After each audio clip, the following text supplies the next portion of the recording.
Good evening, all, and welcome to the Tactical Devils. Manchester United won against Sunderland 2-0 at Old Trafford earlier today. Early goal from Mason Mount and a beautiful goal from Benjamin Sesko. Man United controlled the game, and it was good to see that we actually can control a game and win comfortably without squeaky bum time. I see a lot of people have tuned in already. It's Saturday night. Stu will be with me as usual, and we will go through the game. We will do the in-depth analysis, tactical board, and I have some live footage for you guys so we can analyze the game. Guys, girls, if this is your first time, please subscribe to the Tactical Devils. And remember to smash the like. Every like counts for about 10 extra views. So you can actually make a difference for the channel, me and Stu. So thank you in advance. We will see you in a second.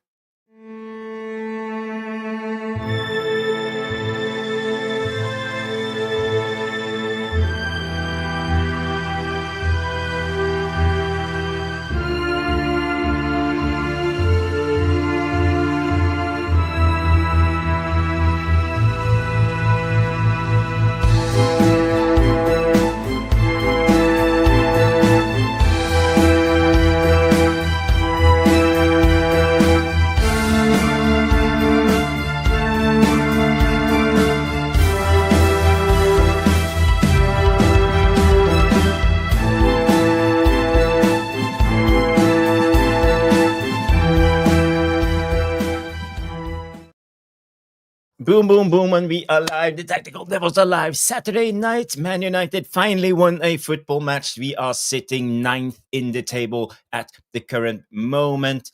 Looks better, but I have to say we have Liverpool coming up next after the international break. So, let's just enjoy as while we can. Stu Woolley, how are you doing, my good friend? How's your day been? It's been great. I've been down to Kent and back with my other business today. Mm-hmm.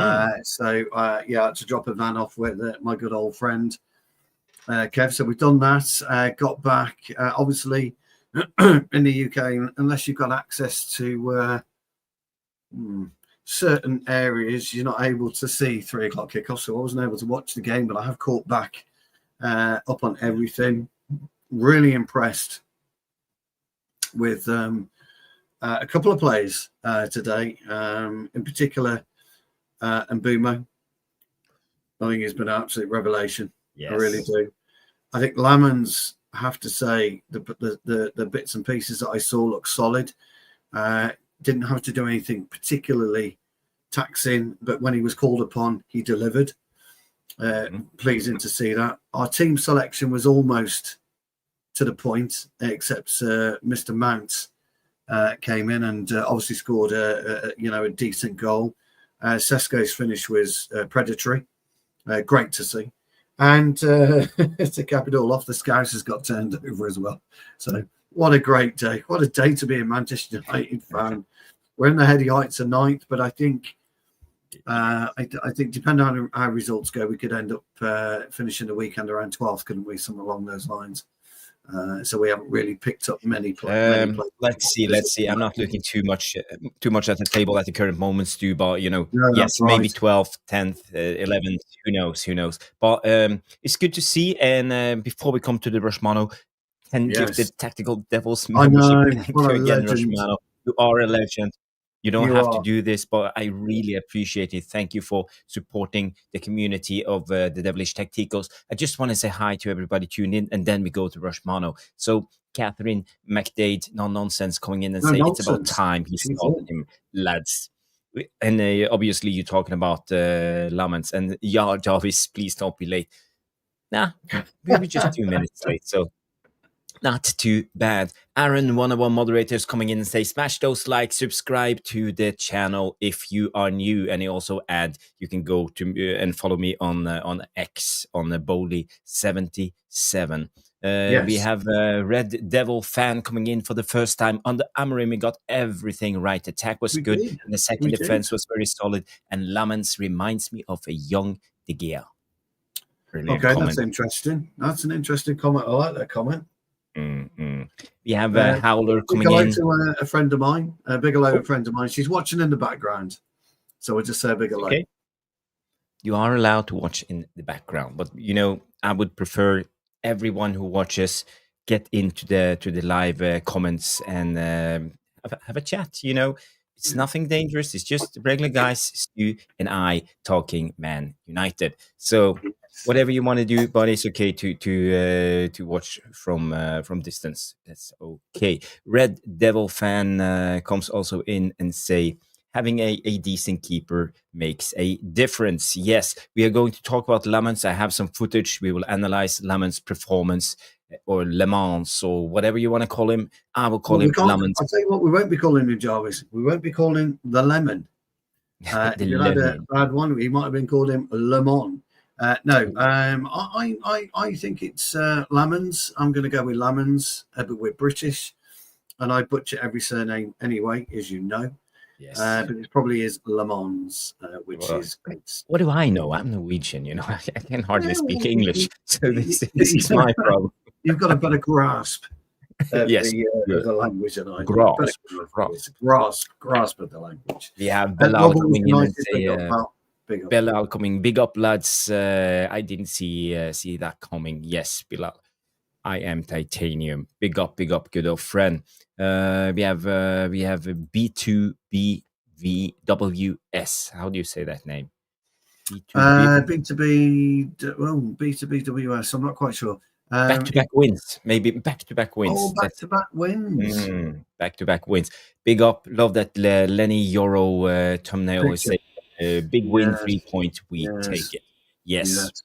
Rob, always United, coming in. Hi, Jarvis. Big up, Rob. Good to see you. Visa is coming in. United. Yes, we are all happy, you know. At least the weekend isn't ruined. We have Das Sweets coming in and say Liverpool making it all. They did. Das. It was fantastic. Scousers, get in there. Yeah. Typical, though. Interestingly enough, it's typical Arne Slot. He does this. But I did say, didn't I, last season, he inherited a winning machine. I made that point very, very clear. He inherited a winning machine, and he spent so much money, and he's dismantled this winning machine, and it just isn't clicking into gear. And it's great to see Van Dijk crying on a regular basis. Absolutely fantastic. Having said that, though, Casado's goal was phenomenal. It was a wonderful strike. I don't think many keepers were... we're going to stop that one. Yeah. We have Volps, one of our moderators, coming in and say, evening all with a lot to see you, buddy. Volps, or should we call you Stu? Or we have two Stews, so it's okay. He's got the Sly Fox face as well. I like that. I like the face. Craig Therin coming in and say, good evening, chaps. Solid win today without any drama. I really like the look of Sesko, and Lammens has a confidence about him. Yes, he has some aura about him, and I think I'm really looking forward to the Lammens. Because Trev's in. I've got to share this Trev comment. It's a very good one. Red Devil Raider. We'll come back to other ones in a minute, but Trevor Wade, Trev, big to see you, mate. When life gives you lemons, you make a lemonade. Dear me. Dear me. What Trev has forgot to tell you is I texted him that earlier. I said, Trev, I'm going to give you a butte to put in the chat, and there it was, and I gave him that. So I did tell him, he could claim it himself, but I thought, you know what, I'll do it. I'll claim it for it. Let's get to Rish's. Sorry. The Bootinator coming in, 19 likes. Lots of people tuning in, 79 at the current moment. More to come, so people please smash the like. Do as the Bootinator tells you. Smash the like. Smash that like. Grace, Groys, Sheridan. We like Grace. Yes, Absolute Grace legend. always Grace. supportive of the channel, coming in She and say does. Dallo for man of the match. Now, That's bold. That's bold. That's bold. are you trolling? Are you trolling? Nah. No, she's not. Again, he's now the long throw expert. He's done it 2 games in a row. I'm not really sure when we became a long throw team, but there you go. But I gotta give it to Grace. She's right. Dallo had a good game. Playing on the left. It worked out well. 2 inverted, wrong-footed wing backs, tucking inside always, making play. We set up the diamonds right at all the time. The wide centre backs attracted the press, and then we had 2 guys ready on each side, open. So Sunderland just need to shift their press, and suddenly Mbumo dropped down, or was it Mason Mount dropping down, receiving the ball. So actually, everything worked out really well today tactically. So I got to give it to Amorim. Big applause. Finally, everything clicked. It's really good to see. But now I will shout out more of your names afterwards. But let's go to the gifted memberships from the legend who is Rosh Mano. Stu, do you care to read out all the names, or should I do it? I've got them, but you can do it this time because I did them last time. So I've got them up there. Here we go. Let's start. Number 1, Ramo. Big up Ramo with a membership. Thomas Svedjanos coming in from Sweden with the 2nd membership. Muhammad Ali, the boxer, coming in with the 3rd. Yave coming in, and Mark Langridge. Oh, dog! What's bloody Langridge got a membership for? Jesus, come on! He deserves it. He's been slaving for this channel. Does. Thank you, Mark, and you deserve it. The brilliant, brilliant membership. And we have Mel coming in with the gifted membership. Helge Skjerveland, big up Helge, coming in with a membership, and Ocean Brock. Ocean, who else? Yes, and we have Bix and Jules Solskjaer, United Red Devils. United. Brilliant. So Jules from another channel coming in with a membership on the Tactical Devils. Fantastic. Thank you so much, Rushmano, for the 10 gifted memberships. I think it deserves a little to loot. So I'm going to give him the glasses. Oh, Sanchez in as well with a super chat. I'm going to give him the glasses, and Catherine No Nonsense McDade is going to destroy me, but he gets the glasses. Rushmano.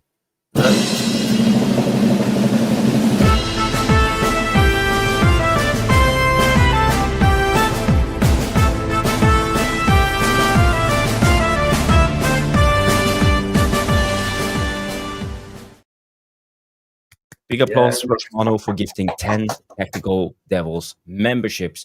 And, maybe I should just start making some membership content. I need to do this. I think we will have time to do some membership content now because there will be an international break. So now the new members, you will get an exclusive membership video. And we have another super chat coming in from the big man himself, Sanchit. Yeah, legend. Absolute legend. Sanchit says, yes, delighted with the wins. Šeško, scoring, Lammens starting. However, I'm going to put a lid on my hopes. I still believe Dallo, Shaw, Casemiro need to be benched. We were poor in the second half. You're actually right, Sanchit. Something I did mention to Jarvis about how we have this issue. Exactly like we did against Chelsea. We went 2 up with dominance and took off the gas a little bit in the second half. It happens in football. We don't seem to know how to win both halves convincingly, and we dragged ourselves over the line. I thought there was a really good comment. A little bit of Thank you for the brilliant super chat. Thank you so much. You are so supportive of the channel, and we need guys like you actually helping us with the financial part. Helps out tremendously, I have to say. Thank you, Sanchit. Thank you, Sanchit. So Luman says Sunderland's manager bottled it with his lineup. I totally agree. They made changes in the first half. They took off some serious players. Very reminiscent, really, Jarvis, of Chelsea. Chelsea had a sending off, Yes. so they made 3 changes. Sunderland decided for whatever reason to go. I know they went to 3 at the back. I actually think they were playing 5 at times in the back. And No. They actually did. After the 37th minute, they took off 37. Adingra. Yeah, that's right. He was the left winger. They took him out, put in a center back, and then played the 5-3-2 formation. And it just didn't work for them. You know, they couldn't get to grips with us. I think Bruno had one of his better games, his more influential games. And Bumo, what can you say about him? I don't want to run through superlatives because there's too many to say. The interesting take for me, and I think the interesting take will be for old Mr. Cunha, is what happened and why Amorim felt that Mount was the better option than Cunha today. And he didn't look happy, I didn't think, when he came on. But I think it's good that Amorim is testing Cunha in that way. Yes. Although he's just come back from injury. Maybe he just needed, last week was a little bit too soon for him against Brentford. Maybe he needed an extra week, perhaps. So I think that will be quite interesting to see how that happens. Look, Yes. all in all, we don't need to be grateful for this victory. What we have seen is something a little bit different. We were talking about it last night, Jarvis. We were asking the question: what's he going to do? How's he going to flummox Sunderland? And the Dallo pin, as we'll call it, did it.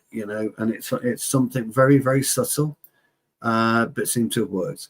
So Ahmad looked a little bit more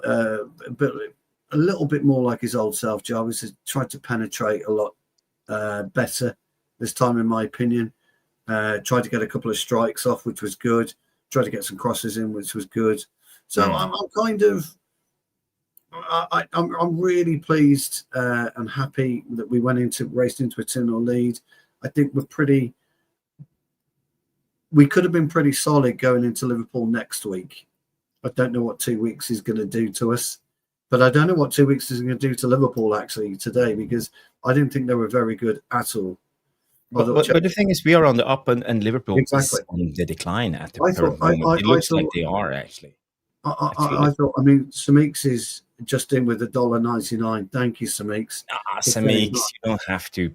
Thank you so much. Thank you so much. Big up, Mix. Let me know if you want to come on, and have your say. Just for 5 minutes, that's okay. Yeah. Big up to Mix. And it's great to see the Anfield agenda melting down. It's fantastic. Arne Slot, it's all his fault. And he's having a right meltdown. By the way, he was the best manager in Liverpool's eyes last year, wasn't he? Now he's an absolute disgrace. Quite funny. I think it's quite fun. Football fans are so fickle. It doesn't matter which team you support, does it? 2 weeks ago, Chelsea fans hated Maresca. Now would be a legend tonight, wouldn't he? It's hilarious. It's so funny. But Sancheet's message was very poignant, though, everybody, because he's right. I'm not going to get carried away by this result. We've beaten Sunderland. Now, me and you last night, Jarvis, just couldn't call it either way. And I texted you, didn't I, say, wow, I wasn't expecting that. And you come back to me. I think you were typing in bewilderment. You were to disbelieve what you were watching because you were typing me stuff. You must have been going like that. You're in disbelief of what you're watching. But Amorim went back to the drawing board. And he looked at it and he made a subtle change. He didn't make sweeping changes. And we need to remember this, Jarvis. Yeah. He made subtle changes, not sweeping changes. I think the guys are right. I think Mount's goal was well taken. It did say on Sky Sports, and you got a question. Well, they were saying it was 20-yarder, according to Sky Sports. I could have sworn he was 16 yards away from goal, but there you go. What do I know? But he struck it very, very well. I thought he took it down well. I thought he stroked it home really well. Stu, I got to give it to Mason Mount. It's all about his footballing intelligence and how to find space. And what do we speak what about? Happened in actually that attack is a lot of interchanging in between Ahmad and then Bumo. But why they got the ball in the first place, I think it's all about Casemiro's movement and then the Euro's ball progression. So there's so many elements to get all the way to Mason Mount, who just sits there in zone 14, as we know, in front of the 18-yard box line, waiting and receive the ball, and has a brilliant finish. So I What did we feel talk about last everything night, clicked buddy? today. What did we talk about your performance? We spoke about intelligence rather than anything else. Yes, we talked. We all right. We were talking, having a bit of a laugh about the Jarvis chop, but let's face it, the Jarvis chop was quality.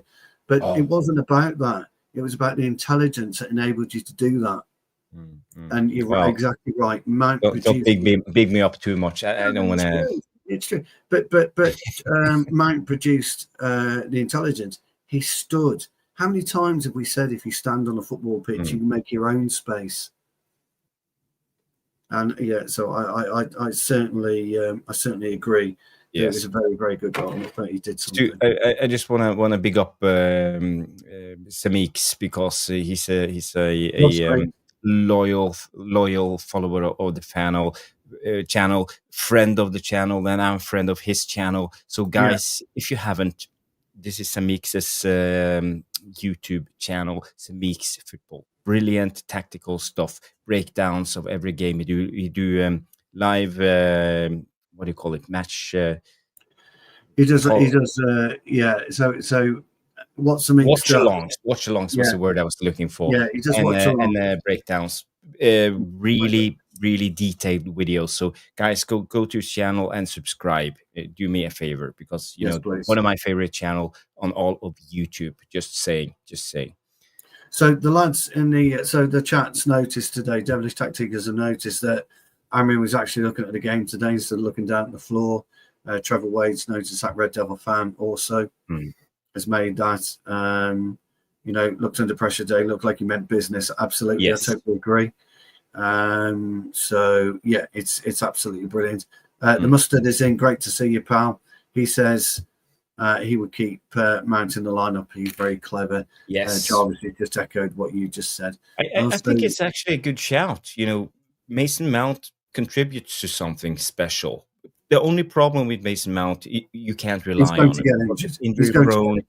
He will be injured again. But every time, see, every manager, Solskjaer, when he got him, he was injured all the time. Same with or was it Ten Hag? Yeah, it was Ten Hag. Yeah, Ten Hag. Yeah, Ten Hag. Every time he had the opportunity, he played Mason Mount, but he was injured, so he couldn't rely on him and integrate him fully into the tactical system. And I think this is where Mason Mount's problem lies. As long as he can stay injury free, he's good enough, but he can't be trusted. If it was up to me, brilliant players, but you can't trust them. So no, you're right. I would try to sell him at the end of the season if he has a good season, just because I know what's coming. It's like Luke Shaw. He's the same type of footballer, brilliant when he's fit, but you can't rely on him.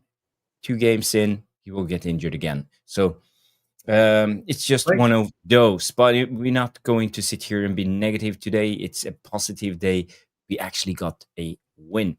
It's a good point you make. Just briefly on Mount, it's a very good point you make, and I think Cunha's going to have to bide his time maybe a little bit.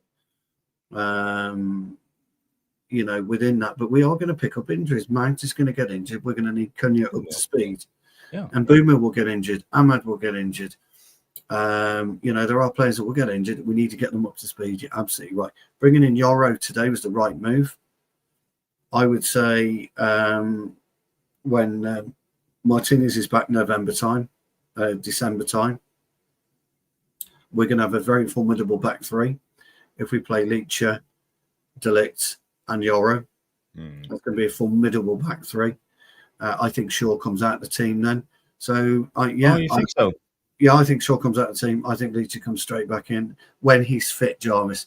I made a point in the summer, don't bring him back till December or January. If I have any consistency in my arguments, I would actually apply the same for Lisandro Martinez when it comes to being available. He can't be trusted. He's always injured. So he can't be at the moment.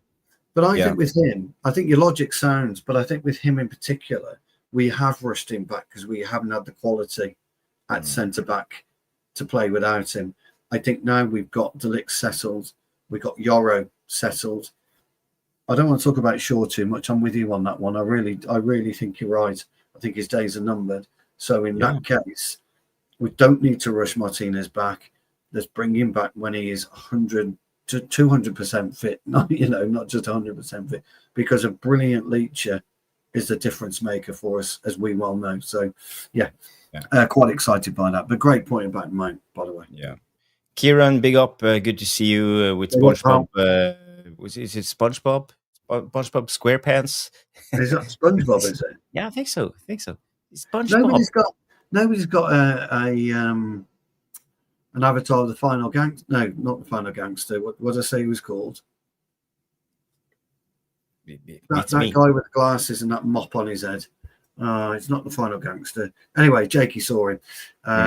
Nobody, but I was expecting somebody to have an avatar of him. But we've had Superman tonight. We've had SpongeBob SquarePants. We've had a fox.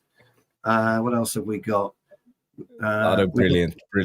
I really like this from the Mustard, the Newton Heat logo. I think that counts for much, yeah. Yes. Maybe we should do. Maybe we should get our Tactical Devils and do a green and gold Tactical Devils logo and push that up at some point to match your wonderful shirt, Jarvis. Your wonderful shirt. Yes. To that beauty. And the scarf. It's not an AI background, by the way. I see a lot of these content creators have AI backgrounds, created looks. Mine definitely isn't. Mine definitely isn't. Mine's mine. I love that colors too. It's an old playroom. It's an old playroom, and I got Jakey's feet and hands there when he was. Yeah, I see that. And I got Jakey up there and some of the others. So just my little shrine to my little man. Well, yes. Big man. He's huge. That's him. That's him. I'm Titanium Bilal, the final boss. That's it. He sent me a video of Super him. Mario. Yeah, I sent him a video. You sent me a video of him, and I told my sister it was the final gangster. And she goes, "Who the fuck's the final gangster?" Oh, I don't know. Him. The final boss. That's it. Yeah. And by the way, Bilal coming in and say Stu's background is full of love. And yes, it's true. Yeah, I'm very proud to be a dad. I get emotional when I talk about my kids because Jake is my lad. It will be a shortest show tonight, everybody, because Jake is just coming back from Ibiza. He's in the air now, so I've got to go and pick him up tonight. And I can't wait because I've really missed him, and he doesn't want to speak to his old man when he's out there with the lads, does he? So, yeah. You have to do family comforts first. It's just the way it is, and most of you in the live chat are adults, I would say. I'm not going to say older people, but at least you're adults. You know how it is with responsibility and family. Johnny K comes in and say, "I agree with Stu. If Licha comes back, stays fit, I think he will make the left centre back spot his spot again." Yeah, I think so too. I was just saying, Trev knows who the final boss is, doesn't he, Jarvis? Who's the final boss? I don't know. He knows who the final gaffer is. Trev does. He's an absolute legend, Trev. He's so funny. I thought it was Super Mario. That's where I get the final boss. Somebody said something. Somebody did say something about it, and I think it was nicknamed him. I thought it was a final gangster anyway, but anyway, I think it was nicknamed him because he's like the when you play a video game, yes, a shoot 'em up. There's always one gangster at the end or boss, isn't there, at the end? And I think he looks like one of those. I think that's how it kind of Trev, yes, boss. I think that's how it goes, and I think that's why they call it. But he's weird looking. But anyway, and Jake is somebody called Stussy as well. I don't know who he is. So there you go. Anyway, sorry, Danish. Let's just go into the game. Let's get into it. Let's get up the good old tactical board. We love the tactical board in the Tactical Devils, and this is the tactics. This is how we set up the regular 3-4-2-1 formation, and Sunderland, they started in a 4-2-3-1, but after a while they subbed Adingra, put him in an extra centre back. They played with a back three and a front and midfield 3 and 2 up top. I would say basically. So it was a 3-5-2. So most of the game after the 37th minute, we were up against a something like this, I would say. But let's just go with the beginning. The three, oh, and so is there and Traore. I'm just messing everything up right now. So, what was good from United today? What we haven't seen, but we saw it against. Was it Bright? No, who did we play last? Brentford. Brentford. Brentford. It was almost like we were playing long ball football. But today we played a lot of direct football. I would say 90% of the passes was forward. We didn't play much sideways passes. And especially when it comes to Lammens and his link up with Sesko. But what I like today in how we played, just to break it down and explain a little bit, Mbumo talked inside, and we actually played with Mason Mount more centrally, helping out in the midfield. So we never got overloaded because of Mason Mount. Yes, I wanted to talk about that, actually. Yes. I wanted to talk about two things. But first of all, I want to pay homage to the big man, Sanchi, who has done it yet again. And he's given us another... Thank you. It's hard to say. It's very nice. So let's give Sanchi the top draw super chat jingle, I think, Jarvis, if you don't mind. You will get the guitar, the guitar, the rock and roll.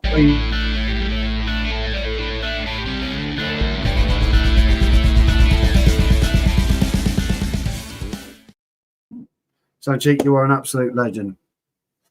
Great Yes, question, actually. He says, what is the big plan, though, by playing Bruno, Casemiro, Shaw, Harry Delot? They will not play next season. Is Mino done for United? Absolute brilliant question. Somebody put something, actually, the Devilish Tacticos last night, didn't they, Jarvis, and questioned Mino's ability over the last 14 months. Coming back from injury. He is the final boss, Sanchi. You're absolutely right. Bilal. Legend. And he's not performed properly consistently, has he? He's had these flashes of absolute brilliance, but he hasn't delivered on a regular basis. I think every person that you've mentioned there is done, and they won't be at Manchester United past the summer. And I think that's what you were alluding to last night, Jarvis, if I'm not mistaken. I did, but it made me think, and during this game, I let my mind wander, and I watched the game, and I was actually thinking how Casemiro is performing right now. If he can keep it up, maybe there is a spot for him to prolong his contract in the squad. Yeah, because I think his experience and how he plays ball is so important, and I think Amorim really wants to play a double pivot going up and down and working as a unit. But, when Casemiro plays, we play the pivot staggered. And Casemiro just wandered sideways. And Bruno is up and down and all over the place. I like the stuff you said. Yeah. But, we don't do it when Casemiro is not on the pitch. If it's Ugarte and Mainu who plays, or if it's Mason Mount, or if it's it's not like this. And I think, as you said, Stu, you have said this many times, going rogue. And I think Casemiro uses his experience and understanding of the game and just go with his instincts of the game. And that is being the shield in front of the three centre-backs. Even though we have three centre-backs, he understands this is his role. And being available. And actually, when we play out from the back, being the link up. Simple passes, not doing anything exceptional.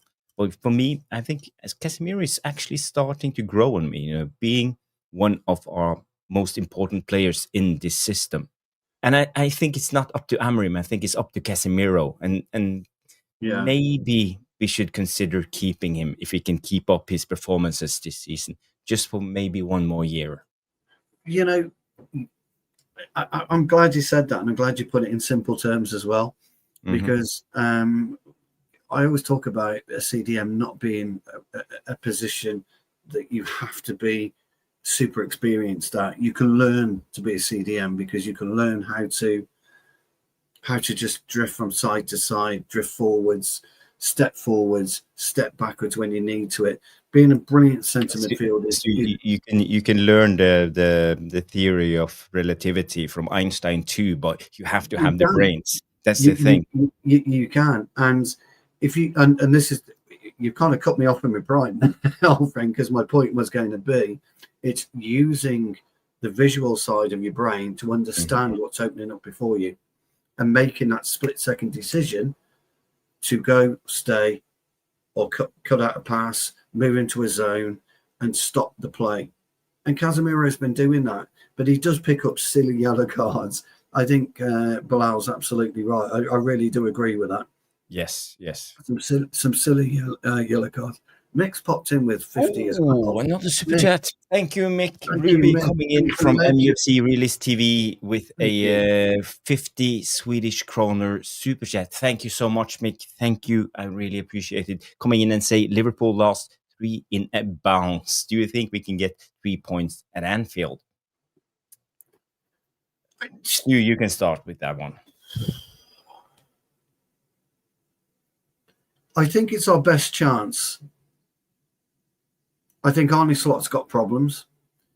I think he's made too many purchases. How many of these purchases are Slots? I don't know. An awful lot of money was spent. Yes. Isak just looks like he just doesn't seem to fit that system for me, Isak. And we know he's a quality striker. We know this.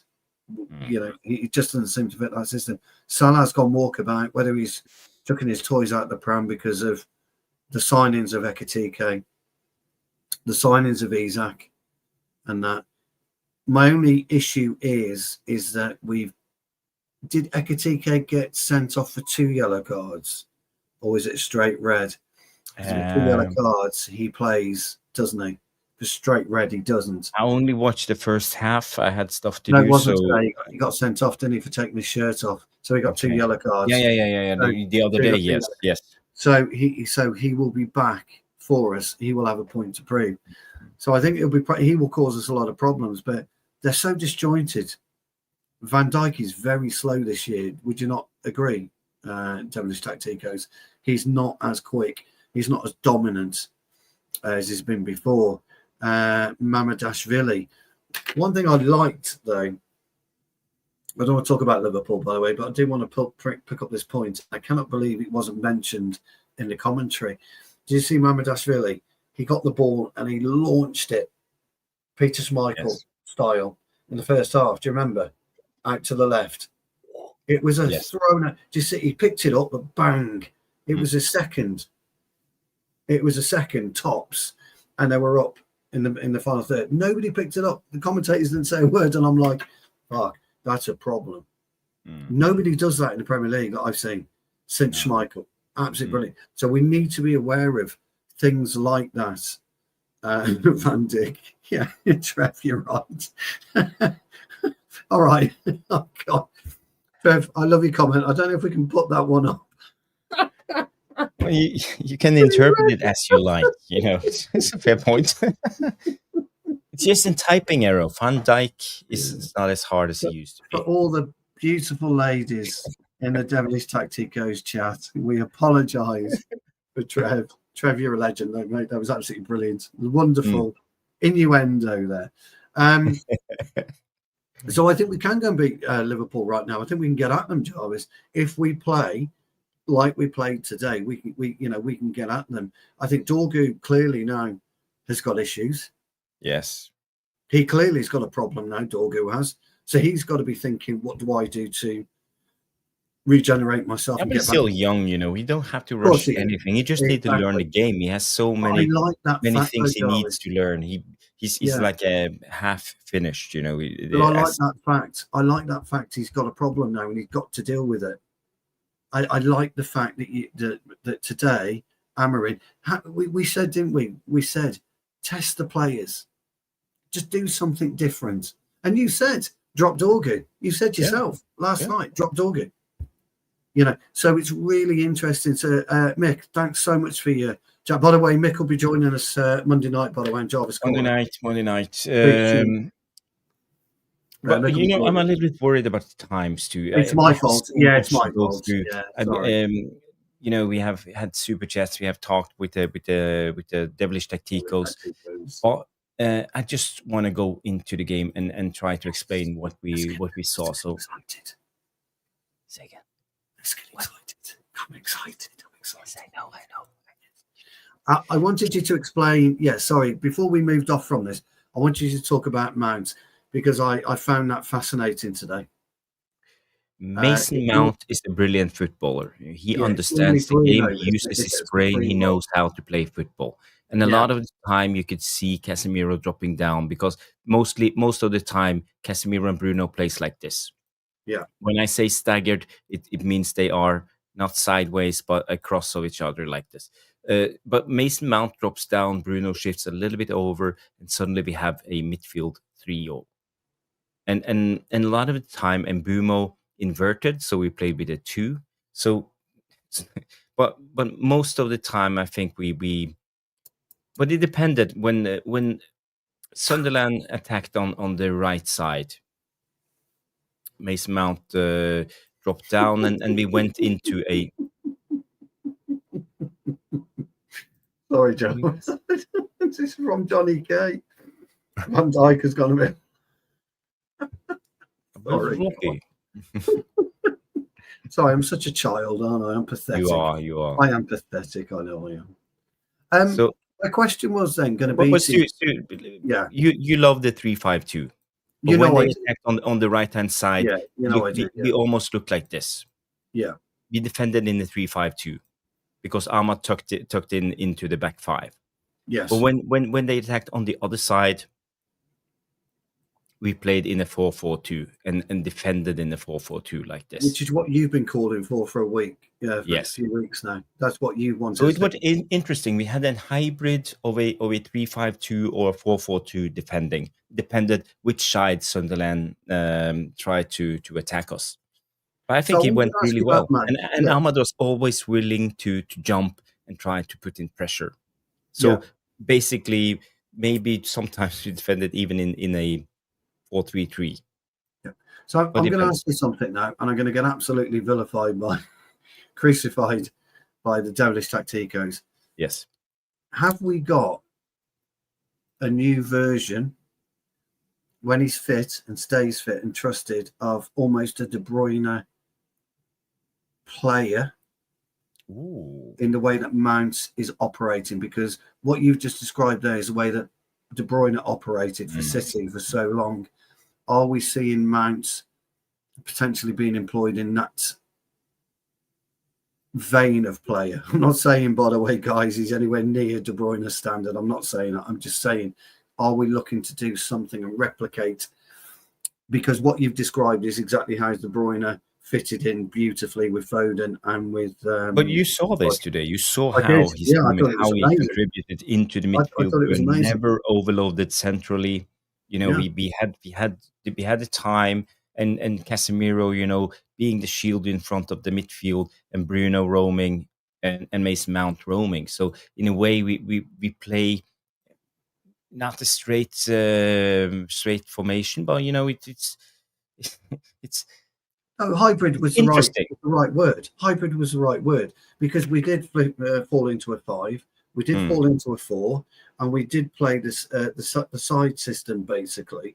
So when they did attack from the left, we did go into a 4, and we did move across to block that area, and we did exactly the same on the left hand side, and that was really quite interesting. We've not done that before. We've not been that fluid. By going into a back 4, going into a back 5, staying as a back 3, going as a back 2 on occasionally when we're really pushing up. We've been fluid today, and I've always said this, and I maintain what I say, and that is that there's only a few ways you can really play the game of football in system wise, and you should be able to play all 5 of those in the same game. And I think we demonstrated today for the first time in a long time, Jarvis, an ability to understand and play the way we should be playing, in my in my opinion. And that's what was more pleasing. Not the result. We needed the 3 points. Yeah. It's almost as if Amorim watched you, particularly last night, Jarvis. No, I'm serious. I'm serious. And he's kind of understood what you were saying, and he's adopted what you were saying.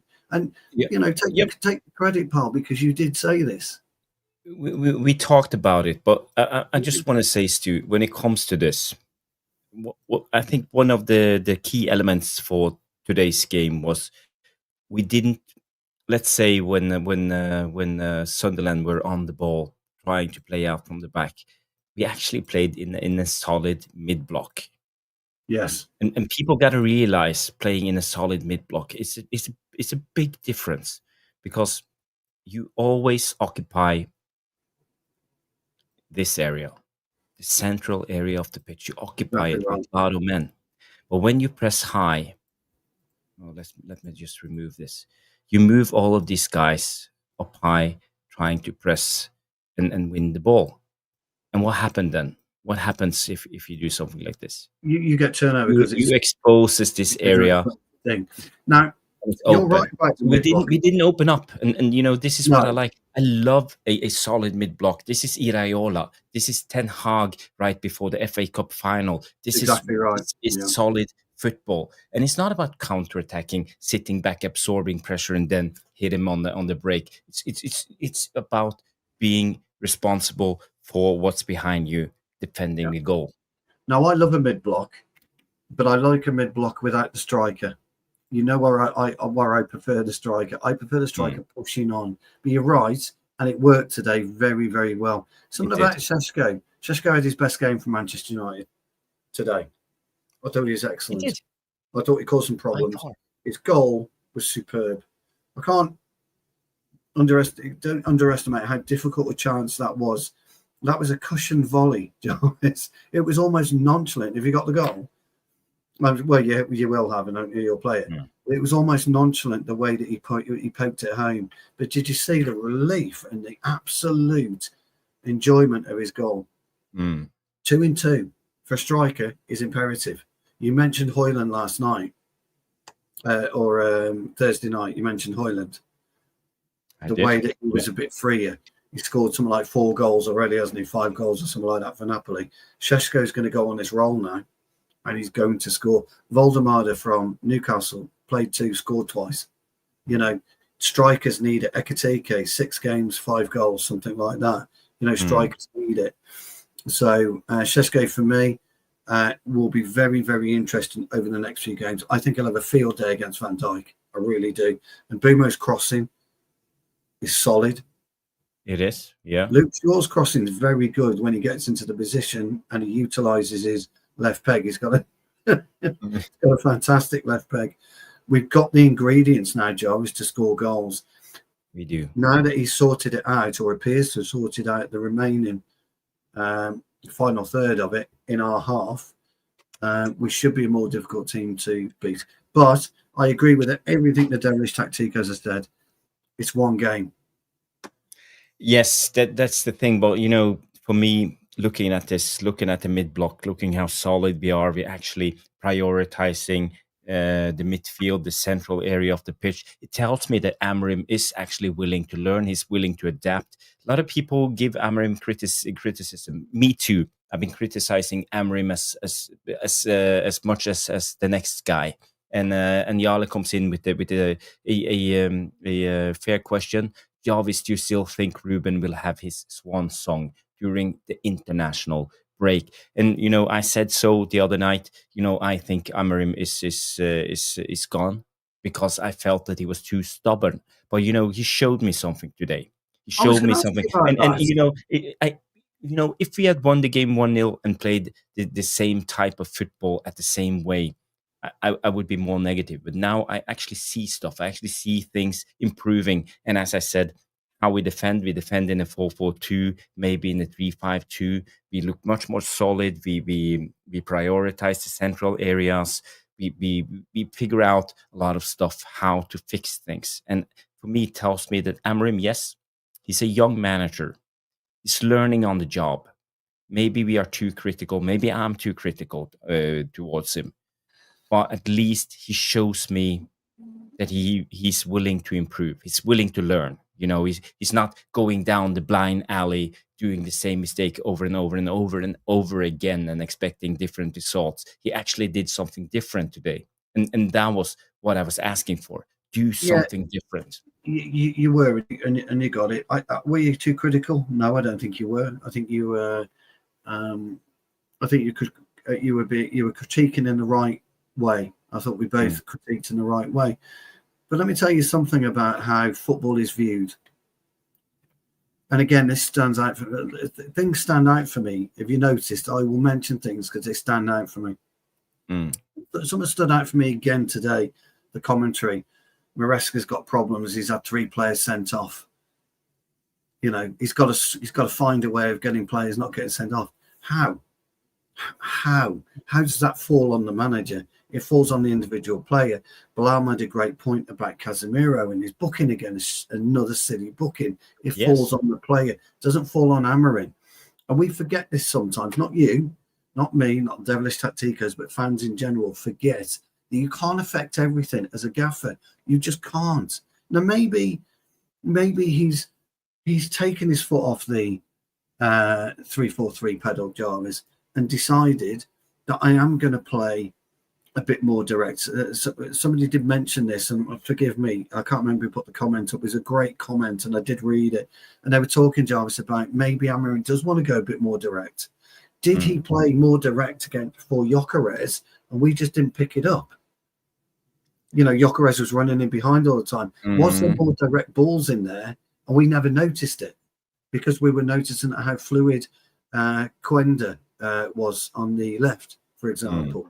But was he putting a direct ball in on the halfway line and for Gyökeres to run in behind? I don't know.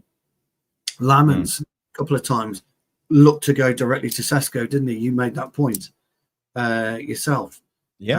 Dropping in. He could then take the ball from Lammens if he wanted to. The game's changing again. It's almost going back to 90s. We are. When is the next manager coming up with the 4-4-2 formation as his standard setup? Because we are back to the 80s. We are back to the 90s. I think we are back to long throw-ins, corner kicks, direct football. It's more about the old-fashioned kick and run more than we actually like. Possession doesn't give anything. It's all about effectiveness right now. Effectiveness. That's the word. The word is effectiveness. And me and you speak about it. Me and you have known each other 5 years now, pal, and we speak about effectiveness all the time. You can be the best dribbler on the planet, but if you go around in circles, what's the point? You're not effective, are you? I could be the Anthony spin. Yeah, it's the Anthony spin. Football. You spin yourself. What did he gain you? Nothing. What's effective was you last night, demonstrating an ability to read the game and affect the game. That's what effectiveness is. It doesn't matter if you can beat 50 players, pal. It makes no difference. What effect you having on the game if you can beat 50 players? Nothing. Effectiveness is key. So people used to say that Tony Pulis and Rory Delap must be pissing themselves right now at home watching Dallo with his stupid long throw and the Brentford lad with his long throw, and Schmeichel watching Mamadashvili today launch it out of his arms. These thinking, fucking hell, I did that in the 90s. Because football, you can only squeeze so much newness out of football. You can only squeeze so much out of it, but it'll drip 4-4-2. It'll drip long ball Sam Allardyce tactics. It would drip Giggsy running down the wing with his left foot, Stevie Coppell in the 80s. It'll drip all of these. That's what comes out of a soaking wet blanket, is because you can only play football a few different ways. And I love it, Jarvis. I love it. I want to see a manager say, "Here's Guardiola. Fuck off. You didn't invent that. Piss off." We're back to 4-4-2. 4-4-2, long ball, kick and run. Fergie comes back. This is where we're heading, guys. This is where we're heading. 4-4-2, I'm coming back. If it's for Allardyce, will be loving it. I'll get a job now, Allardyce. Unreal. Johnny Commode comes in and say, if football is returning to the 90s, we have a lot to look forward to. Yeah, we do. 100%. You know, that would be something. Man United coming back, playing the 4-4-2. Good old, you know, what did we actually watch today? Ruben Amorim coming from Portugal with his 3-4-2-1 formation, actually playing a 4-4-2 with long throw-ins. He did. We are actually adapting. We are doing something. You know, it's absurd. Absurd thinking of it. It's but it's everything we've always spoken about, buddy. Yes. Everything me and you've always spoken about. Everything all the devilish tacticos have spoken about. Oh, Guardiola changed the game. No, he didn't. He never changed the game, and I like the fact that what you saw today was true. I agree. Nas coming in and say, I agree, football does ebb and flow in styles of play. No more teams playing direct. Fans, however, want to see a style. Yeah, maybe we are fans. We are not clever enough to understand what's actually going on the pitch, but I do see a 4-4-2 occasionally when I see this Man United team today, and I saw it clearly today, and we all see the long throw-ins from Dalot, the Dalot-ness coming in. Where's that come from? I mean, Brentford and now Sunderland. Where has that come? We scored a goal. Did we score a goal off the throw-in? Did Sesko get his goal off the throw-in? Was there a bit of chaos? I can't remember. But his goal today, I mean, I see Dalot walks in and he gets the ball like it was 1970, right? And he puts it under his shirt and he starts throwing the ball, drying the ball off. He's going to want a towel. Rory Delap, right? Rory Delap used to have a towel. Yeah, he used to have a towel. Or somebody would chuck him a towel so he could wipe the ball off. That's what Dalot's going to have next. Honestly, Pulis should be pissing himself. I'm Rory Delap. He must be thinking, wow. And then Dalot comes in with this stupid long throw. Score a goal. Well, Stu, you know, you play the game at the right moment, at the right time. You know, I know for almost a fact that you've been throwing as long as you can just to see if you could do it. You know, every footballer did it in the 80s and the 90s. You do. You know, I played as a fullback at some moments, and I was trying to throw it as long as I could. Launch it. Yeah, you do. Because very rarely, you shouldn't. You should never really throw infield. You should always throw upfield or downfield. You should never throw infield. Because you're trying to. I mean, I'm a bastard for it. If I take a throw, I'll steal fucking 20 yards if I can. And the ref's always going, back you go. What, here? No, here. Oh, fuck off. And throw it, you know, and get the ball going. I will steal what I can. But the thing, it made me think, you know, so Old Trafford isn't built for long throw-ins. You don't have you have the ditch coming down. You know, you don't have this the run up. You know, you only have. What is it? 5 yards, and then you go down in the ditch. You know, and you can't even see it on television. You have to go to the stadium to see it. It's like really steep. Real dip. Yeah, it's a real dip. Yeah. I need to deal with that. But it's been there for years, so you can't. But it's just the whole thing is. I mean, players will start coming out in World Cups and Copa Mundials again soon. You know, the coloured boots won't, you know, will expire. It'll be black boots again, you know, the black out pack and all of this. And their shorts will be tight and they'll be up here by their thighs, by their groins. That'll be next. You know, none of this cutting a hole in the socks nonsense. You didn't do that when when we were our age. Fuck that. Get on with it. Or cut the feet off the socks, you know, just so you can get your grip socks on. I mean, what's going on in this world? But ultimately, you're right, and I'm so glad you picked up on it because, you know, 4-4-2, fantastic. I see a lot of legends tuning in. First of all, we had the OBJ coming in, and we had Teddy Morning coming in and say big up, good to see you, Teddy Morning. We had Tyrone Williams coming in. Evening all. I wasn't able to watch the game. What do people make of Lammens' debut? Let's go into Lammens and look at a couple of saves and claims from Lammens, and then we also have Boxing Straight Talk coming in with a punch. Evening, everyone. Big up, Boxing Straight Talk. Good to see you. I didn't realise that, but apparently I tried the ball with a towel today. I didn't see that, so there you go. Just brilliant. Gotta love it.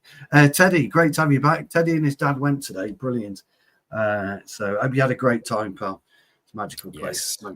Even though we hate the Glazers, it's still a magical place. We do, but now it's tonight we will talk football. We can talk about the Glazers Monday night. Stu, I want to show you the first save from Granit Xhaka's shot from, I would say, 25 yards. But the save was really, really good. So let's just go into it. And let's analyze Arne Lammens' movement. I want to slow it a little bit down, 0.5. I think that's sufficient. And you see Granit Xhaka receiving the ball. And, it's not an easy save, even though it's a long distance. But, I think Arne Lammens does the right thing. If that was Onana, the ball would have gone straight into number 27 here, and he would score the goal because the bounce would have been right out. So, again, getting the ball away from goal, I think that's brilliant goalkeeping technique. Let's look at it one more time. It is. I think we should point out it wasn't going in. No, well, I'm only joking. I'm kidding. He had to make that save because modern balls now can quickly swerve just like that and anything could happen. We've seen it plenty of times. He had to make that save. But the actual point you're making is he pushed it away from the goal. It wasn't, 27 was probably drooling at that point and he was praying it was an Arne in goal because he scores 100%. It was a great strike from I think it was Granit Xhaka who made a shot. Exactly. Yeah, it's a really good strike. Hits it well. One thing on his mind, do you see that he put a lot of, he could have crossed it if you just watch his foot movement. He could have crossed the ball. Look at it in normal time, it's quite a shot, Yeah. Watch his foot because he cuts across it. And you see, just whips it across. That's what makes it a really good stop. You don't try and catch those as a goalkeeper. Not that I'm a goalkeeper, by the way, but you don't try and catch those. You push them out. It's a very, very good save. His position was perfect, though. He was right centre goal, slightly off his line, 2-3 yards off his line. Perfect position. You look at his position, he's ready. If the ball deflects, let's say the ball deflects and go this way, his position is perfectly, It's perfect. His position is perfect. Well, he's ready to jump this way, but he's not. Thank you.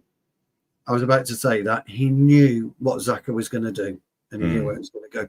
But I would like to draw the devilish tacticos to something even more important and more subtle. But you've seen it somewhere before, ladies and gentlemen, and I would like you to watch.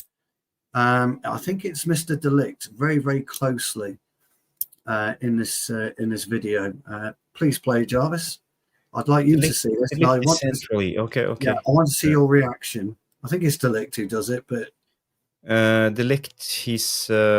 This is De Ligt. I'm sure it's De Ligt, but I'd like to see your reaction to what he does and the devilish tacticos. And have you seen it before? What do you mean? Putting his arm behind his back? Yes. Have we seen that somewhere before? All the time. Way too much. It's the Jarvis way of controlling a football. Yes. I can't believe you didn't pick it up. Come on, devilish tacticos, you must have seen it. Jarvis, I tell you, I've got a keen eye, mate. I don't miss a thing when we analyse these games. I know. I just thought you would love that. I just thought you would. It's a shame you need to get your video up just to demonstrate for anyone who wasn't watching last night what we're talking about. Okay, give me a second. I will find it. I didn't prepare for this one, but no, I know. Sorry, you know me. I always pick something up, don't I? Differently to what I know. It was terrible technique from. No. Here we go, everybody. You'll see the technique and you'll see the delicious Look, I have my arms behind my back when I receive the ball. Yes, here it is. Takes the ball brilliantly well. There you go, Mr. De Ligt. He's been watching us last night, I keep telling you. Absolutely brilliant. Well, we have to show them the Jarvis chop. Show them the chop. Oh, see ya. Boom, and away he goes. Bye. Not too bad, not too shabby from a 48-year-old who Very didn't play the nice. game for Very 13 nice. years on an 11-a-side pitch, if I Young, may say. young Teddy's watching. Young Teddy could learn from that. Teddy, that's a winger. That's a winger. No, all joking apart, actually, what you were actually saying, sorry, I don't miss a thing when it comes to this video analysis. I see everything. But I just wanted to, you're right, your first point about pushing it away from goal rather than out into goal is exactly what you should be, as a goalkeeper should be doing. So, yeah, absolutely. Yes, without a doubt, this is what a goalkeeper should be doing. But there were some controversies when it comes to Arne Lammens. He had an incident with Bruno, and it could have gone wrong. It was a long ball. Let's have a look. And not every player makes mistakes, but every time a goalkeeper makes a mistakes, it's vital. And I think it was a little bit too eager. I liked what I saw. He was a lot of the times front foot defending. He didn't just stand on his line. He went outside. So, Stu, let's look at this. That yes, yeah, but I think we should say one thing about it first and foremost. How many times have me and you both sat here analysing a game and say, what the fuck is Bayindia? What the fuck is Onana doing on his goal line? Yes. We have been crying out for a goalkeeper to come and command his 18-yard box. You're absolutely right. It didn't work out, or could have been disastrous. There could have been an open goal there, couldn't there? But he tried. Isn't football about, don't we want to see that? I'd rather criticise him for having a go than not having a go, in my opinion. So I get what you're saying, but he got there, didn't he? Look at he did. Before we go, I just want to say to Teddy, I played the game on Wednesday, this week, and because I had to. They had no players left, and I had to play for my old club. It's level 5 in Norway, so it's not the highest level, but I'm 40 years of age, and I haven't been training football. So this was my first game in, was it 12? What, 13 years. 2013, yeah. 13 years. So 12 years. Well, 12 years. Almost 13. Almost 13. Yeah, but thank you for asking, Teddy. Yes, Stu. But, look at it in slow motion, because I think Bruno misjudged this long ball. And, well, if you are the rest defense, if you are the guy who's sitting behind and going to absorb any counterattack, I think you should do better than Bruno did here. If you can't reach the ball first touch, take depth, but he didn't. He tried to anticipate the ball, but, it went over his head and he was in trouble. And I, look at Lammens, he reacts right away. Well, it's worth noting, Jarvis, Lammens was 5 yards behind you. As I'm looking at it, he's 5 yards to my right as I'm looking at it. So he's a bit more in the lighter box area. That's where he starts his play. But look at how quickly he gets across. You're right about Bruno. You're right about Bruno. But if you actually if you go back right from the very beginning, as you see Lammens just come into the picture, stop it there. The trajectory of the ball, Lammens thought, was going to be where he positioned himself originally, which is probably on the corner of the light shaded area, maybe. Yeah. If you look at maybe how the ball was, the original trajectory. So he was ready to claim the ball anyway. When he saw what was happening, the speed he got across, for me, was quite impressive. There. But he misjudged it. But I think he came outside. He's playing on the edge here. The ball could have hit his hands. It could have been a red card because he would have saved outside the 18-yard box line. A lot of things could have happened. But, Plus, don't forget, Jarvis, you got two grown men coming at speed against you as well. So 3 men coming at speed could have been an awful injury. Mm. But I love his courage. I Yeah. think you need to show this kind of courage. Doing something like this is a stunt you do on your debut day at Old Trafford. In Yes. a must-win game. Yes. I love this kind of courage. He needed to do this. Teddy's rinsing you in. But the good thing is, Lammens didn't even touch. No, he didn't touch him. And he went down though, didn't he? Yeah, he He goes went down. down, but I think he bumped into Bruno, and then Bruno and Lammens clashed together. So yeah. I'm older than Bruno. I'm older than most players. I think I'm older than most of the class of '92. That's. You're not. Look, crikey, Teddy. I'm a lot older, mate. Trust me. Yeah. Well, he said 48. No way. You're playing well, bro. There you go. Thank you. Thanks, Teddy, lad. You're top man. Rob Tuff agrees with you. A few moments. Absolutely. I think that's what you're saying, isn't it? It's just one of those moments. Read the Red MUFC news. Lammens should start every game from now on. Yes. Totally agree. Yarlam Almin says Lammens was first on the ball. If anyone had gotten a free kick, it would have been Lammens. Yes. It's difficult to say from there, but I certainly agree. Jay United, good to see you, buddy. 61 likes. Come on, let's see if we can get us to 100 likes, please. Brilliant guys. Thank you for all the likes. And if you haven't liked, please do. We need all the help we can get on this channel. We fight against the algorithms of YouTube. They don't like live shows. It's all about videos, gaining traction for 1 month, 2 months, 3 months, and live shows is not a thing. But I know you guys love live shows, so that's why we do it. And yeah, so do we. Yeah, we love live shows. I have a problem here, Stu. I can't. Okay, now the video I'm trying to play is buffering because I was going to show another good save from Arne Lammens. No, there's an error. So let me just refresh it. Do you have more comments we can take? Yeah, there's been absolutely tons of comments. Great one here from Red Devil fans. Sunderland need to hire Tom Daly. He's a UK diver, by the way. Tom Daly, gold medalist, I think, or bronze medalist. Let's have a look. What else have we got? Apparently, Naz said they said it was windy and got it wrong. Maybe Bruno said that, maybe, or Amorim's come out and said that, or something that he got. Mark Davis is in the house.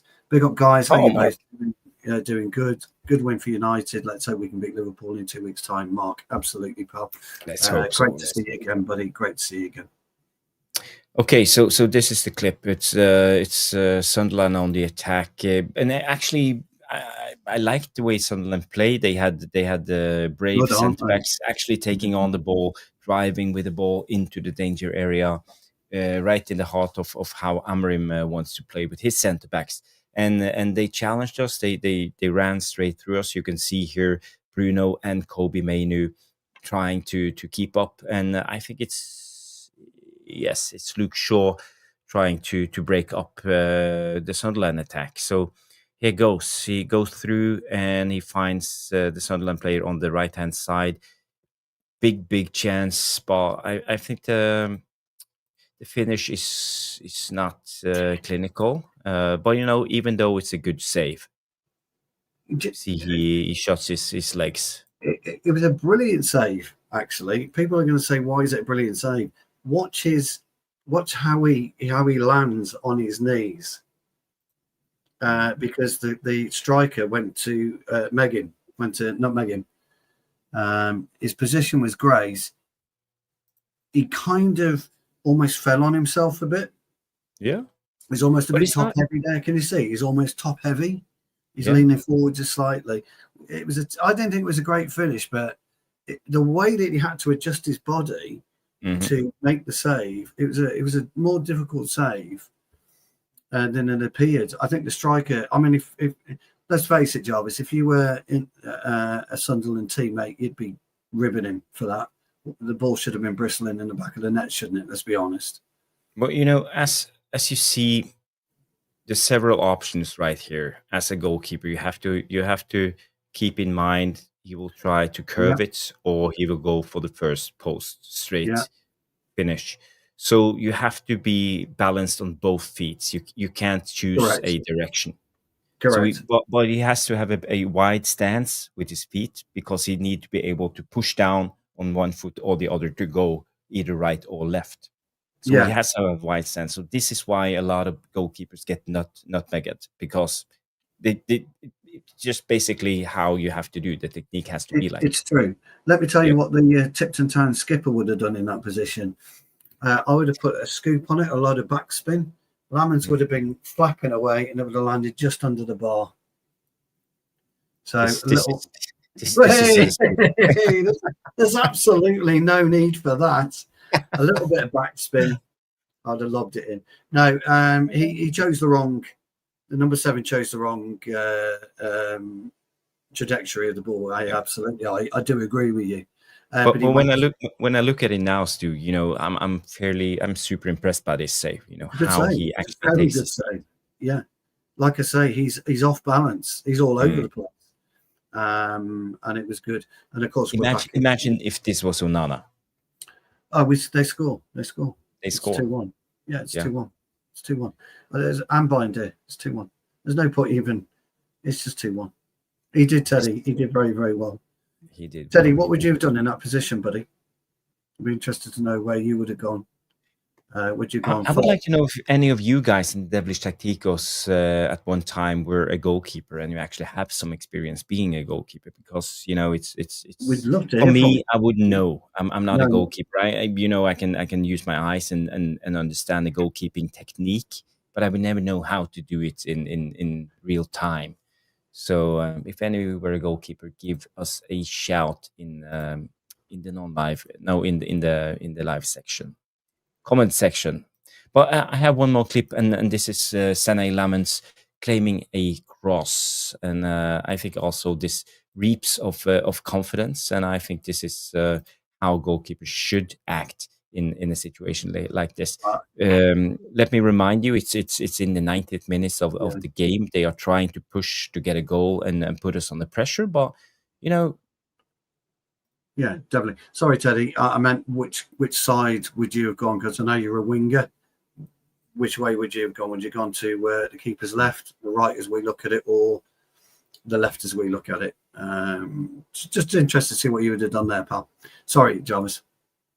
But Stu, if you're going to analyze this cross, you see they put up a lot of men here, 1, 2, 3, 4, 5 guys ready to put Lammens under pressure. The cross comes in. Yeah. And he calmly just go up there and claims it easily. Yeah. So when you go back, go back to there. I'm expecting the keeper to come and take it. I'm not wanting to get involved at all in a melee. And there's 2 reasons for that. You're on the back foot. De Ligt is kind of not in the best position if you circle De Ligt. Yeah, but I'm just pointing this out, Stu. Sorry. Yeah. You have 3 players here plus the defenders all coming into this area. So we have to have a lot of courage as a goalkeeper, just coming out, and he comes out so casually, just comes out, makes look an at his easy position claim. as well. Look at his position. He's slightly towards the left of the goal because he knows where the ball's going to go. So, but I would have wanted the keeper. Yeah, Jay would have gone top right. Nice. But also great defending, you know, going into the bodies of the Sunderland players, just clearing the way for Arne Lammens to make that. For a centre half, Jarvis, is brilliant. Yeah. If you can rely on your goalkeeper come and take that, it's a breath of fresh air, pal. I promise you, for a centre half. And you know what else it will do now? Other clubs and coaches will look at this and think, now we've got an issue with crossing at Manchester United because we've got a keeper who's going to come and claim it, who's going to make an attempt to claim it. We're going to have to completely rethink what we do. It's good. It's good that they do that. Big up, Mr. Potus. Good to see you, mate. Mr. Potus, 5,000 coming in. Big up, fellas. A nice clean sheet. You know, when did we last time had a clean sheet when it comes to the Premier League? I can't remember. But you know what? Neither can I. Clean sheet. Well, we finished with a minus goal difference, didn't we, last season again? So We did. we clearly didn't have a clean sheet, did we? So, nice. Question coming in from boxing, saying Liverpool looks beatable. What we thinking? Is it possible? You be there to hope? Well, we were saying a bit earlier, boxing, that if the game was perhaps next weekend, then yeah, absolutely. But to be honest, I don't think Liverpool have got enough time to turn their form around. So, yeah, I think we can go there and beat them. Yeah, I do. I don't think Van Dijk. Oh God, I can't. The Van Dijk jokes are going to be out again in a minute, Jarvis. I don't think Van Dijk is the same player anymore. Salah is moaning. Ekitike is probably likely, and Szoboszlai going to be their only dangerous players, and maybe Gakpo. So yeah, he looks really good. He's a good player, isn't he? Yeah. I think their keeper's okay. That Mamardashvili, I think he's a decent keeper. He just didn't. He had no chance today with either of those. But actually, Rob Taff, I think. Who asked that question? Yeah, boxing. I think we can go and win right now. Yeah, I do. I really do. Stu is getting giddy. 2-1. Are you getting giddy, Stu? Well, be honest, old friend. Be honest. I was on an Amorim with the United win, wasn't I, last night? You know I was. Because yes. and I couldn't quite bring myself to say it. I went with one apiece, didn't I? You did. I was almost coming down on a United win again, but I've been bitten too many times this season. But I'm going to. I think we beat Liverpool 2-1. I do, yeah. Yes. I think you heard it in first. We will break down Arne Slot's new Liverpool team with all these 100 million players. But to be honest, we were both. I don't want to call it negative, but trying to be realistic. My prediction was 0-0 or 1-0 Man United. You say 1-1, but neither of us expected Man United to actually put a performance in like this, and I think this was vital. Amorim needed this, and the club needed this. I think we need the push, the confidence, and maybe this is a turning point. But it's always maybe. Who knows? We felt the same after was it Burnley when we won the game 3-2? Is this the turning point? Well, you never know when it comes to Man United. It can always get worse. That's the thing. I think it felt a bit different today, didn't it, than the Burnley victory? It did. We looked solid. Burnley victory. It felt different, and I think we could do something. 2-1. I'm going for 2-1, Jarvis. I'm going for 2-1. Sesko to score. Bruno with a penalty. Mr. Potter's 5,000 coming in with some banter. Say breaking news: Liverpool forward Alexander Isak is refusing to train and has gone on strike after the defeat to Chelsea. Sources report that Isak is pushing a move to Real Madrid. That'd be funny if that wouldn't it? And the lower class Brum comes in and say Lammens is 1 million times better than Bayindir. Not sure exactly how good he is yet, to be fair. We don't know yet, but he looks really solid. Yes. Yeah, we would agree with that. It's a good point. Yes. But it's a good start. It's a good start. He can look at it and build on a clean sheet in his first match, can't he, at Old Trafford? So it's a good start. Good stuff.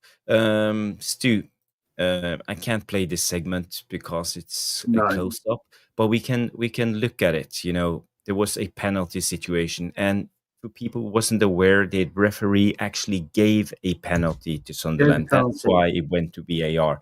I didn't quite catch it at the moment. I thought it was the VAR who wanted to show this to the referee, but actually, for once, the VAR did its job. He took it in the face, didn't he, the player? Didn't he take the ball in the face? Yeah, if you look at it, Sesko puts up his right foot fairly high. Yeah. And let's see, here comes the ball. Yeah, hits him in the face, doesn't it? Or the more the Hits side him of in the the head. face. Yes. The interesting thing about that, though, Jarvis, is Sesko's 6'2", don't forget. So to him, that wasn't high. No. It wasn't a high boot. And the play was also ducking. Mm-hmm. So I think high foot at this point in time, it's always a difficult one to prove. So you think in all of this? Do we what? Sorry. Is it like is it called mitigating factor? Is that the word? Yeah, mitigating factor is he's starting to dip his head now. Look, starting to dip his head. Now you could argue that he's trying to avoid Sesko's boot, but Sesko is not under any stress whatsoever, so he's not overstretching his part of his body. He's capable of doing. There you go, Sesko. It's not a high boot. The player's ducking into him. He's got his arm across Sesko's leg for a start, and he's bottled it. The kid's bottled it. You know, Steve Bruce was in there, Jarvis. Steve Bruce gets another broken nose, probably gets a header as well. You know, that's the difference between modern day football. I don't think Sesko did anything wrong. He's entitled to go for that ball. So is the Sunderland player, but he ducked. And as soon as you duck, whatever happens, however high that foot is, and you duck into it, you're ducking towards the boot. Yeah, it's not the other way round. You know, it's not as if he's standing up straight and Sesko's foot is here. He's leaning in towards it. I think VAR got it right. Spot on. Well, the referee gave the penalty instantly, but you know VAR saved on this one. But I think the player felt that something hit him in the head, but you know it was the ball. So I think they made the right decision. I agree with you, Stu. Yeah, Teddy Morning also say VAR got this right, bro. Yes. How on earth can he know what's hit him in the fucking head? He can't. He's bottled it. The Sunderland lads bottled it. That's the thing. It is anything above the shoulder. That's correct. But if you're leaning into it, you were leaning down. Yeah. Then it becomes an irrelevance because you could be leaning down here, you know, literally kneeling. You put, you know, so it becomes irrelevance. There's nothing wrong with that at all. Today morning, my dad is shouting to get to bed, bros. So I gotta go. See you next time. Big up, Teddy. Big up. Thank you for tuning in. Teddy, we're live Monday night, mate. If you want to tune in again. Good to see you, mate. Glad you enjoyed your day. Yeah, but you can always watch the rest of the show in a rerun afterwards. You know, so big up, everybody. So, but I think it was a good. You know, it would have been a terrible time receiving a penalty right before halftime, going into the second half with only a 2-1 lead, and Sunderland like smelling blood. So, you know, this was one of the key moments. The ref gave it, Jarvis. You can see why the ref gave it. 100%. No problem. I'm not going to pop at the ref. Got no issue, but fair play to VAR. That's exactly what VAR is there for. Go and look at it because you've got it slightly wrong. Let me ask you a question. If you are 6'4" or whatever, 6'5", why do you put your boot up like that? Why don't you just use your noggin? Well,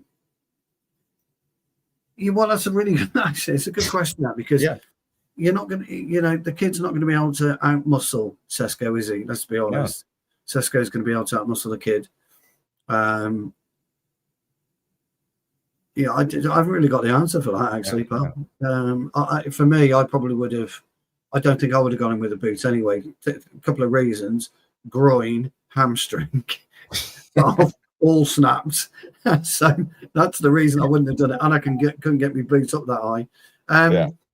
No, it's a good question. I don't really know. I guess you can only play the situation at the time, can't you? I guess you just make a decision based on that. But it's a very strange piece of play. It's strange, yes. Ultimately, though, Jarvis, the kid bottled it. The lad bottled it, didn't he? He dipped his head. He moved his face away, don't forget, as well. So he didn't want to get kicked in the face. Yes. So the ball, you know... Interesting. Inexperienced, correct. Yeah, inexperienced. It was.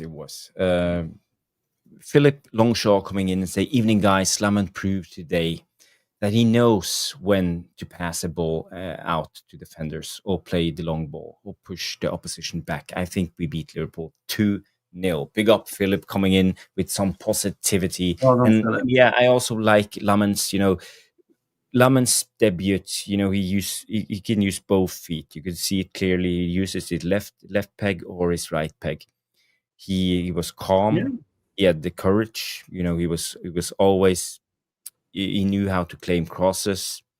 He was Yes. confident, and he was commanding his back line. For a 23-year-old, seeing him there shouting at his defender, I love Good. it. Yeah, it was And good to see. and also, he was smart.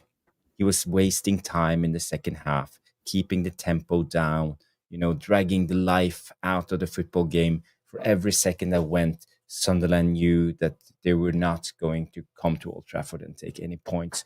And also, I like this. I like players who know how to use their brain. So again, for me, not just because he didn't have the best brilliant saves, but I think Lammens were key to this Man United win.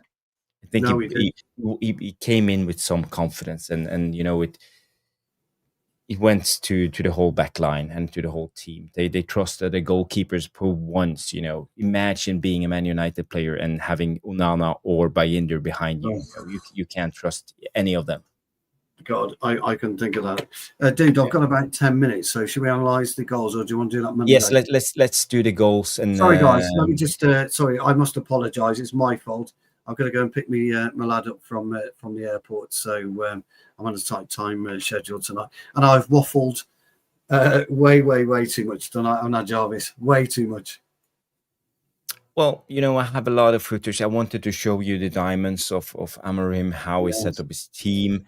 But we can do it on Monday nights. We have time for Yes. that. I just want to see if I have the I have the Mason Mount goal. This was a beaut. Honestly, this was a beaut. This is have you popped one in like this before? I think so, yeah. Oh, nice. But Mason Mount is brilliant. He's brilliant on his day. We're seeing something different with Mason Mount, aren't we, this season?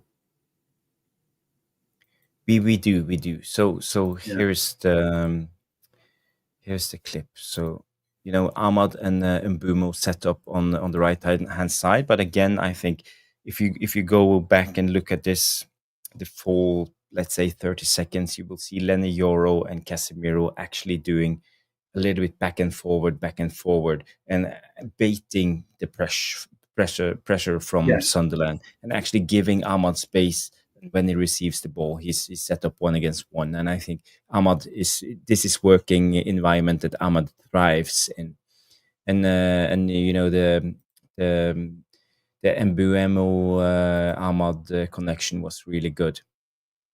They played the ball. Ahmad was great there, wasn't he? His little change, just his little change there, drops it out to Mbumo. Very nice. We haven't seen him do that for a long time. Long time. We haven't. So let me go back here. And whatever you look at Ahmad here, he makes an unselfish run. Maybe he wants the ball, but the way he moves down here, he drags the defender with him and open up space for Mbumo to make the cross. Or if he makes the cross right away, I can't quite remember. You see, you give him more space here. Yeah, give him the extra half of a second to make that cross, just because of Ahmad's movement.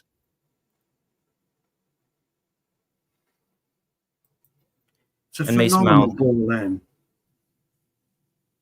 It's a brilliant ball, but again, I want to applaud the Mason Mount's ability to find space.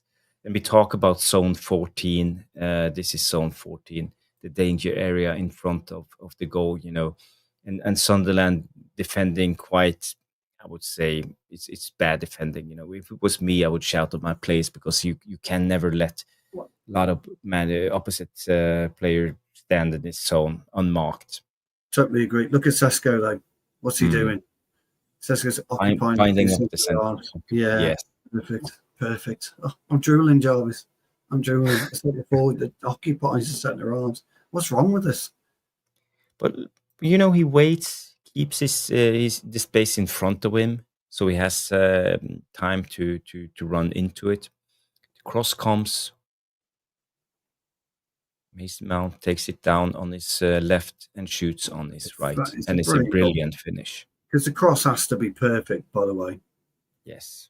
There's no room for error on the cross. There just isn't. And the way that he stretches his leg, he's like, it's the control there. It's just a little deft touch.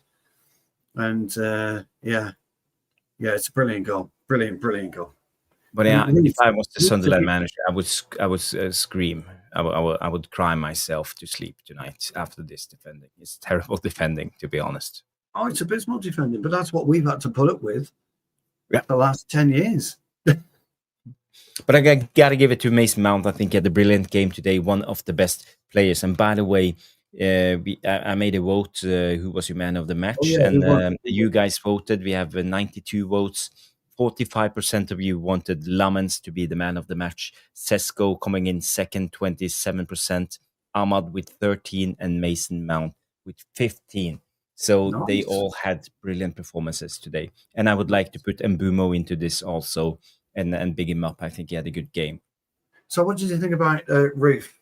Could he have got across? Was he slow getting across? Because Mount didn't. Roof, the keeper, because Mount didn't put any real pace on it, did he? He guided it. He used the defender to maybe unsight Roof. I just wonder what you thought about the keeper's position. Not taking anything away from Mount. No, but maybe if it was Alisson, he would have saved it. But maybe Donnarumma. I'm not taking. No, I think it's a tough. It's a good goal. It's a good goal because it's about the timing of his shot. He takes it down with his left and how quick he takes the shot. I think he took the goalkeeper off guard. I think he wasn't ready. Yeah, that's what I was wondering. Yeah, that's what I was wondering what your thoughts were. But I thought that was. I thought that the Bruno shot in particular. Rob Taff was talking because that Roof's a good keeper. Yeah. Or Roof, whatever it is. And by the way, Mbumo wasn't on the list because I can only put in 4 guys, and I would love to put in the 5th one, and that was Mbumo. So yeah, absolutely. Yeah. If that Sesko goal was Højlund, it would have gone in. Would it have gone in? No, Højlund wouldn't have put Sesko's chance away. No chance. So let's go for the long throw. It's Dallowness. It just makes me laugh. This does. Take us back to the 80s. Let's slow it down and have a look. You're talking about bad defending, by the way. Mm-hmm. Just if you go back to the throw, what the fuck was Sunderland doing there? Look at all those defenders and around. What was it? 2 United players there? Yeah. It's one small guy marking Sesko and the other one Mbumo. Yeah, it's crazy. But the touch was absolutely phenomenal. It was a brilliant goal. This, I think it is anyway. There you go, bang, little volley. It's almost a tap in, but it's all about this instinct as a striker, knowing where to be, knowing to be at the right place at the right time. Yes, exactly right. And he got it across Roof as well. It's just brilliant. He didn't run towards it; he jogged towards it. It was almost a nonchalant finish. Here we go. Pop. Yeah, but he understands he has to be there. If the ball comes over the first defenders, this is where the ball will land. That's where it needs to be. Yeah. Back post is no good, which is where Mbumo's heading towards now. If you see, he's being blocked off, but he's heading towards the back post. But let me point out your mate. Just circle Mr. Mount. Just right at the edge of the area. What happens if the ball comes to him? He's got acres of space. Boom. Yeah, it's a great passage of play, really. The more you look at it, it seems a very basic way of scoring a goal, doesn't it? A long throw, Sesko taps it in, but the position that Mount takes, the position that Mbumo wants to take, the position that you quite rightly say that Sesko takes to get the goal is brilliant football. It's intelligence, brilliant football intelligence. It was really, it was great to see that. was a good goal to watch, and I'm glad Man United has evolved. I see we are doing other things, and we are doing it Yeah, better. So it gives me a little bit of confidence, hope in this Amorim project. Maybe there's something to build on. Maybe there's a future for Ruben Amorim from Portugal becoming the first Man United manager, succeeding after Alex Ferguson. But we have a long, long way to go, and this was just the first step, a baby step. But we are heading in the right direction. So let's not get too giddy. The next game will be Liverpool, but it will be an international break. We have time to break it down. There will be much more to talk about going forward. We will be back on Monday night, 9 p.m. Stu and I, and with the yeah, full panel. I think Mick Ruby will be on, and Mark Langridge as usual. So it will be a good show, guys. So just set on your alarm timer, whatever. Put on press that bell, the notification bell, and we will be back on Sunday night. Stu, anything more to add before we end the show? yeah. I feel liberated tonight. I don't know. I feel Yes. different about the club. I feel that we can't get too giddy. I do. I admit that it's one result, but it felt different today. It felt different to the way we beat Burnley. It felt different to the way that we turned over Fulham. It just felt different. Something was different, and I think if the players can take this in, a lot of them aren't going on international duty. I know, for example, De Ligt isn't going. It's not been selected. So there are players that will spend maybe a couple of days away in the sun somewhere, and then come back and then really get ready for Liverpool. I think we can go to Liverpool. I think we can win. Yeah. I'm looking forward to tomorrow night. It'll be good to have a debate, see Mick, see Mark, see what their opinions of the game were, see, what the devilish tacticos think 24 hours on after the game. And, really, really enjoy where we are right now. So, I feel good. Big thanks to all the devilish tacticos who have contributed again tonight. Thank you for all the super chats and the memberships. It's absolutely remember the Welsh are coming Thursday. They are. Yes. Cheers. Cheers. The Welsh. Well, it's my fault. We've got to end the stream, so I'm going to go and pick my son up. But at the end of the day, we're back Monday, aren't we? Yes, do I have so much more to talk about? I wanted to talk about Sesko, his hold-up play, how we have changed compared to Højlund. I wanted to talk about Casemiro's role, being the link-up from defense to attack. He actually made Mbumo and Ahmad available with his movement, him and Lenny Yoro, baiting pressure by themselves.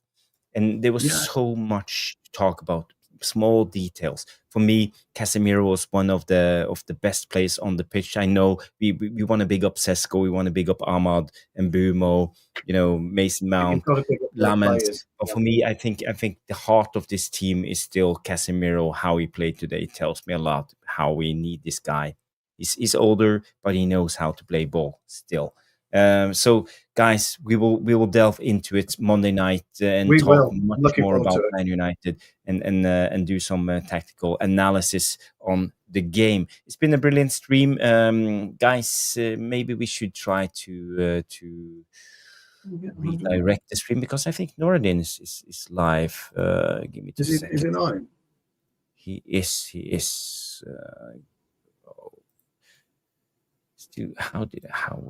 Where do I do this? I'm terrible when it comes to this. Redirect. Okay, here we go. Are you going to join him? Yeah, I will drop by and say hi. Okay, now we have redirected to Noradin's channel. Go there, say Tactical Devils Raid.